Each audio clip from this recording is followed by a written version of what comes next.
குழந்தைங்களோட பாதுகாப்பை வந்து எப்படி உறுதி செய்கிறது?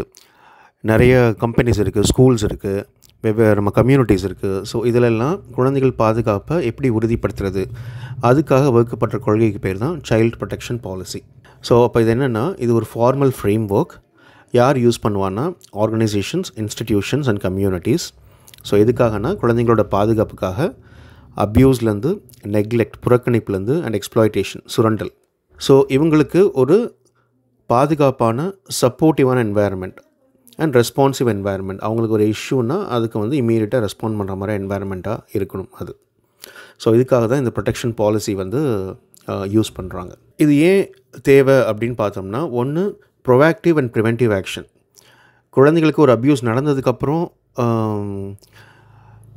அதற்கான ஆக்ஷனில் இறங்குறது வேறு, அது நடக்காமலே தடுக்கிறது வேறு.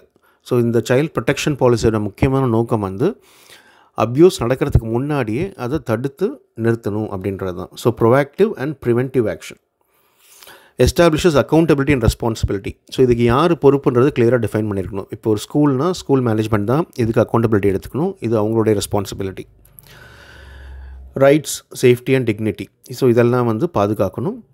Promotes a nurturing and fear free environments. குழந்தைங்களுக்கு ஒரு பயம் இல்லாத சூழலை உருவாக்கி கொடுக்கணும். அவங்க டெவலப் பண்ணுறதுக்கு தேவையான என்வாயர்மெண்ட்டாகவும் அது இருக்கணும். ஸோ இதெல்லாம் அட்ரஸ் பண்ண தான் இந்த சைல்ட் ப்ரொடெக்ஷன் பாலிசி அடாப்ட் பண்ணுறாங்க ஒவ்வொரு இன்ஸ்டிடியூட்டும், ஆர்கனைசேஷனும். ஸோ இதோட கீ அப்ஜெக்டிவ்ஸ், முக்கியமான நோக்கங்கள் என்னென்னு பார்த்தோம்னா, ஸோ ஃபஸ்ட்டு பார்த்தோம்னா ரெக்ரூட்மெண்ட் ஸ்க்ரீனிங். இப்போ ஒரு ஸ்கூல்லையோ இல்லை ஒரு ஆர்கனைசேஷன்லையோ யாரையாவது நம்ம ஹையர் பண்ணுறோம் அப்படின்னா, வேலைக்கு எடுக்கிறோம் அப்படின்னா, அவங்களுக்கான கம்ப்ளீட் பேக்ரவுண்ட் செக் பண்ணணும். ஸோ இதுக்கு முன்னாடி இவங்க இந்த மாதிரியான சைல்டு அபியூஸ் கேஸில் எதுவும் மாட்டியிருக்காங்களா, இல்லை அந்த மாதிரியான இஷ்யூஸில் எதுவும் அவங்க இன்வால்வ் ஆகியிருக்காங்களா அப்படின்னு சொல்லிட்டு. ஸோ எடுக்கும்போதே இதை செக் பண்ணிட்டோம்னா, ஸோ அந்த சைல்டு அபியூஸ்க்கான ரிஸ்க் வந்து குறையும். அடுத்தது வந்து அவேர்னஸ் க்ரியேட் பண்ணுறது.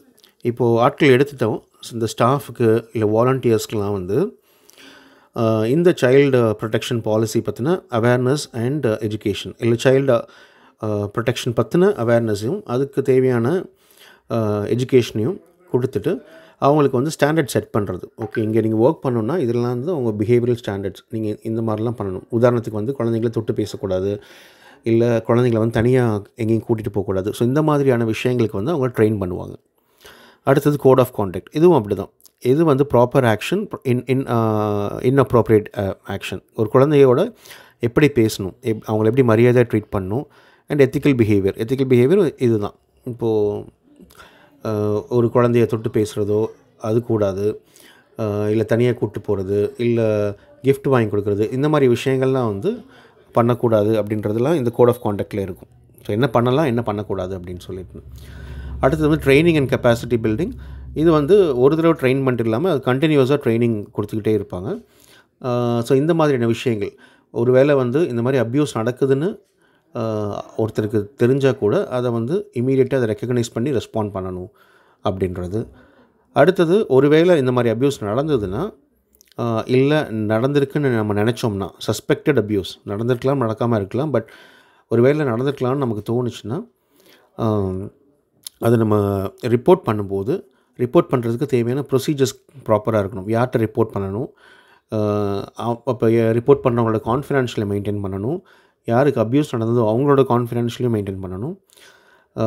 ஸோ என்ன டைம் லைன், இப்போ நான் ரிப்போர்ட் பண்ணி 1 வீக்கில் ஆக்ஷன் எடுப்பாங்களா, இல்லை 2 வீக்கில் ஆக்ஷன் எடுப்பாங்களா, லீகல் கம்ப்ளைண்ட்ஸ் இது லீகலாக போய் எடுப்பாங்களா, இல்லை மேனேஜ்மெண்ட்டே அதை சால்வ் பண்ணுவாங்களா. ஸோ இந்த மாதிரியான விஷயங்கள் எல்லாமே வந்து ப்ராப்பராக டாக்குமெண்ட் பண்ணி அந்த ப்ரொசீஜர் வந்து எல்லாருக்குமே தெரியணும். அப்போ தான் ஒரு நம்பிக்கை வரும் ரிப்போர்ட் பண்ணுறதுக்கு.